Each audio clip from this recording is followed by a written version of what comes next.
ሚዛን የሚቀይረው ዝውውር ሊፈጸም ነው። ይህ ዝውውር ከተፈጸመ ሙሉ በሙሉ የማንቸስተር ዩናይትድ የአማካኝ መስመር ይቀየራል። ማንቸስተር ዩናይትድ 50 ሚሊዮን ዩሮ ሊያቀርብ እንደሆነ መረጃዎች ወጥተዋል። የኤደርሰን ዝውውር ከከሸፈ በኋላ ማንቸስተር ዩናይትድ ማኑ ኮኔን ለማስፈረም ጠንካራ እንቅስቃሴ እያደረገ እንደሚገኝ መረጃዎች እየወጡ ይገኛሉ። ስፔሻሊ ዛሬ ጠንከር ያሉ መረጃዎች እየወጡ ይገኛሉ። ማንቸስተር ዩናይትድ ነገሩን ገፍቶበታል። ጥያቄዎችንም ሊያቀርብ እንደሆነ በጣሊያን ውስጥ የሚታተመው ጋዜጣ ዴይሊ ስፖርት ዘግቧል። ማንቸስተር ዩናይትድ የ50 ሚሊዮን ዩሮ ጥያቄ ሊያቀርብ እንደሆነ ነው መረጃውን ይዞ የወጣው። ስለዚህ ማንቸስተር ዩናይትድ በሚቀጥሉት ቀናቶች ጥያቄ ያቀርባል ተብሎ ይጠበቃል። ይህ ፈረንሳዊ ተጫዋች ፈረንሳይ ብሔራዊ ቡድን በመወከል በዓለም ዋንጫ ድንቅ ጊዜ እያሳለፈ የሚገኝ የሮማ አማካይ የ25 ዓመት ተጫዋች ነው። ይህንን ተጫዋች እንግዲህ ማንቸስተር ዩናይትድ በሚቀጥሉት ቀናቶች ሊያስፈርመው እንደሚችል መረጃዎች ወጥተዋል። ክለባችን አርሰናል እና ማንቸስተር ዩናይትድን የተመለከቱ 3 ወሳኝ የዝውውር መረጃዎችን ልንገራችሁ። ኮፒ ሊንካችሁ ያስፈልገኛል። በደንብ ኮፒ ሊንክ እያደረጋችሁ ተከታተሉኝ። የክሪስቶስ ዞሊስ ዝውውር መች ነው የሚጠናቀቀው? እንግዲህ የሁሉም የአርሰናል ደጋፊ ጥያቄ ነው። ነገር ግን በአሁኑ ሰዓት ከአርሰናል እየወጡ ያሉ መረጃዎች እንደሚያሳዩት ከሆነ አርሰናል የክሪስቶስ ዞሊስ ዝውውር የሚጨርሰው ልክ ሊያንድሮ ትሮሳርድ ወደ ቤሽክታሽ የሚያደርገው ዝውውር ሙሉ በሙሉ እንደተረጋገጠ እንደሆነ ተሰምቷል። እንደሚታወቀው ክለባችን አርሰናል እና ቤሽክታሽ ሙሉ በሙሉ ስምምነት ደርሰዋል። የሚጠበቀው የሊያንድሮ ትሮሳርድ ውሳኔ ብቻ ነው። ታዲያ ትሮሳርድ ውሳኔውን አሳውቆ ወደ ቤሽክታሽ እንደሚሄድ ሲረጋገጥ አርሰናል ለክለብ ብሩጅ ይፋዊ ጥያቄ ያቀርባል ማለት ነው። ወደ ብሩኖ ጉማሬሽ የዝውውር ጉዳይ ስንሄድ ደግሞ ብሩኖ ጉማሬሽ ለኒውካስትሉ አሰልጣኝ ኤዲ ሃው ክለቡን መልቀቅ እፈልጋለሁ፣ ለአርሰናል መጫወት እፈልጋለሁ ሲል በግልጽ አሳውቋቸዋል። ነገር ግን አምና አሌክዛንደር አይዛክ እንዳደረገው ልምምድ አልሰራም አልገኝም በሚል አድማ ማድረግ አይፈልግም። ከኒውካስትል ጋር ያለው ግንኙነት በጥሩ መልኩ እንዳለ እንዲጠናቀቅ ነው የሚፈልገው። ስለዚህ የአርሰናል ቀጣይ ይፋዊ ጥያቄ ይጠበቃል። ኤዲ ሃውና ኒውካስትሎችም እዚሁ ቆይ በሚል ያስገድዱታል ተብሎ አይጠበቅም። በመጨረሻም ወደ ማንቸስተር ዩናይትድ የዝውውር መረጃ ስወስዳችሁ ማንቸስተር ዩናይትድ በፈረንሳይ ብሔራዊ ቡድን እጅግ ድንቅ ብቃቱን እያሳየ የሚገኘውንና በአርሰናል ጭምር የሚፈለገውን ማኑ ኮኔን ለማስፈረም ከወኪሎቹ ጋር ንግግር ጀምሯል። የሮማው ተጫዋች ማኑ ኮኔም እንግዲህ ሮማን መልቀቅ ይፈልጋል። ሮማዎችም ደግሞ ላለባቸው ፋይናንሻል ችግር ለዚህ ተጫዋች ጥሩ ዋጋ ካገኙ መሸጥ ይፈልጋሉ። ዩናይትድም እስከ 55 ሚሊዮን ዩሮ የሚጠጋ ሂሳብ ለሮማ ያቀርባል ተብሎ ይጠበቃል። ራሱን ያጠፋው የደቡብ አፍሪካ ብሔራዊ ቡድን ተጫዋች በዚህ ሰዓት በርካቶችን አስደንግጧል። የደቡብ አፍሪካ ብሔራዊ ቡድን አማካኝ እንዲሁም ደግሞ የሚሜንዶስ ቡድን አማካኝ የሆነው ጃይደን አዳምስ በዛሬው ዕለት በድንገት ራሱን ማጥፋቱ ነው እየተነገረ የሚገኘው። ከጥቂት ቀናት በፊትም እንግዲህ በ2026 የዓለም ዋንጫ ላይ ለደቡብ አፍሪካ ለሀገሩ ማለት ነው ለመጀመሪያ ጊዜ በመሰለፍ ሀገሩን ማገልገሉ የተነገረ ሲሆን ከ2 ሳምንታት በፊትም በድንገት የሀያቱን ሞት የሰማው ጃይደን አዳምስ እንግዲህ በከፍተኛ ሀዘን ውስጥ ሆኖ ነበር ለሀገሩ ሲጫወት እንደነበረ እየተነገረ የሚገኘው። ነገር ግን የተጫዋች በሀያቱ ሞት ክፉኛ የተጎዳ ሲሆን ምናልባትም እንግዲህ ራሱን ያጠፋው በዚህ ሀዘን ምክንያት ሊሆን ይችላል የሚሉ መረጃዎች እየወጡ ይገኛሉ። ነገር ግን እጅግ በጣም አስደንጋጭ ነው እንግዲህ በዛሬው ዕለት በድንገት ራሱን ማጥፋቱ ነው እየተነገረ የሚገኘው። 25 ዓመቱ የደቡብ አፍሪካ ዜግነት ያለው ጃይደን አዳምስ እንግዲህ አሳዛኝ በሆነ ሁኔታ በዛሬው ዕለት ራሱን ማጥፋቱ እየተነገረ ይገኛል። በዚህ ጉዳይ ላይ ተጨማሪ መረጃ የማገኝ ከሆነ አጋራችኋለሁ። ፕላስ ፊፋ በዓለም ዋንጫው ለሜሲ ሲያሽቃበጥ በሮናልዶ ምክንያት ኪሳራ ውስጥ መግባቱ ተገልጿል ማለት ነው። የሲያር ደጋፊዎች 10 ጊዜ ኮፒ ሊንክ እያደረግክ ለሁሉም አድርስልኝ ማለት ነው።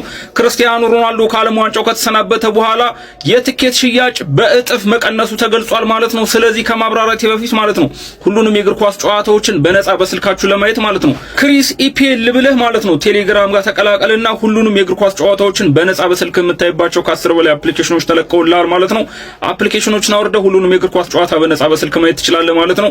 ክርስቲያኖ ሮናልዶ ከዓለም ዋንጫው ከተሰናበተ በኋላ የትኬት ሽያጮች በ52% መቀነሱ ተገልጿል ማለት ነው። ትናንትና የተደረገው የስፔንና የቤልጂየም ጨዋታ ራሱ ድሮ ላይ ከነበረው ትኬት በ52% እንግዲህ ዝቅ ተደርጎ ነው የተሸጠ ማለት ነው። ምክንያቱም ሰዎች የዓለም ዋንጫን የመከታተል ፍላጎታቸው በእጅጉ እንደቀነሰና ስቴዲየም የመግባት ፍላጎታቸው አሁን ላይ በጣም ስለቀነሰ ፊፋ እንግዲህ ትኬቶችን በቅናሽ ዋጋ እየሸጠ እንደሆነ ተገልጿል ማለት ነው። ወደፊትም ይሄ ነገር ስጋቱ ነው እንደሚቀጥልና ወደ ሴሚ ፋይናልና የፍጻሜ ጨዋታዎች ላይም በጣም ትልቅ ቅናሽ እንደሚደረግ ተገልጿል ማለት ነው። ፊፋ ያላሰበው ነገር አጋጥሞታል። በክርስቲያኖ ሮናልዶ ምክንያት ይሄን ያህል ኪሳራ ይደርስብኛል ብሎ አላሰበም ነበር። ፊፋ ሜሲ ዓለም ዋንጫው ላይ ስላለ ብቻ የተሻለ ገቢ እንደሚያገኝ ቢያስብም ንጉሱ በተባረረ ማግስት ግን ሰው የዓለም ዋንጫን የመከታተል ፍላጎቱ እንደቀነሰ ታውቋል ማለት ነው። ፊፋ ያልገባው ነገር ሮናልዶ የህዝብ ልጅ ነው፣ ሜሲ ደግሞ የእናንተ ልጅ ነው፣ የፊፋ ልጅ ማለት ነው። ብራዘር እሱም መረዳት ነበረብህ። ንጉሱን ብታቆየው ግን ማለት ነው ተርፈ በተርፍ ነበር የምትሆን ብራዘር። የዓለም ህዝብ ንጉሱን እንጂ ያንተን ጎታ አይደለም የሚከታተልልህ። በዓለም ዋንጫው ላይ ንጉሱ ይችላል አባቴ፣ ገና ትከስራታለህ ከካሙዳቂ። ንጉሱ ሻመት ንገስ ይመች።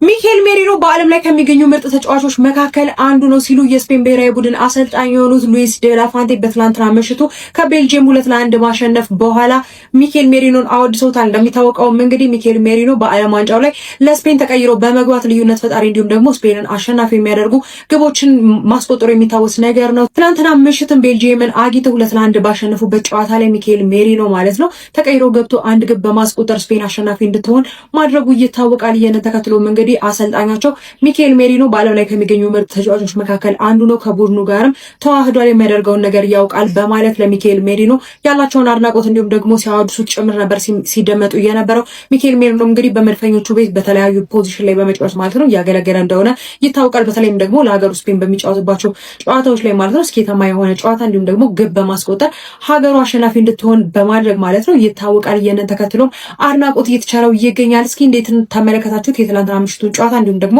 የሚኬል ሜሪኖን ብቃት እንዴት ተመለከታችሁት? ሀሳባችሁን ኮሜንት። ኦኬ ጋይስ ይሄ ቪዲዮ ለክርስቲያኖና ለፖርቹጋል ደጋፊዎች ነው። ኮፒ ሊንክ አድርጉትኝ። በዚህ ሰዓት ፖርቹጋል በዓለም ዋንጫ ላይ እየተጫወተች ያልሆነው ፊፋ በሰራባት ግፍና በደል ምክንያት አይደለም። ፖርቹጋል በዓለም ዋንጫ ላይ በአሁኑ ሰዓት እየተጫወተች ያልሆነው ስፔንን ማሸነፍ ስላልቻለች፣ ቡድኑ መዋሃድ ስላልቻለ፣ የሚጫወቱት ለምን እንደሆነ ስላልገባቸው ነው እንጂ ፊፋ ስለበደላት አይደለም።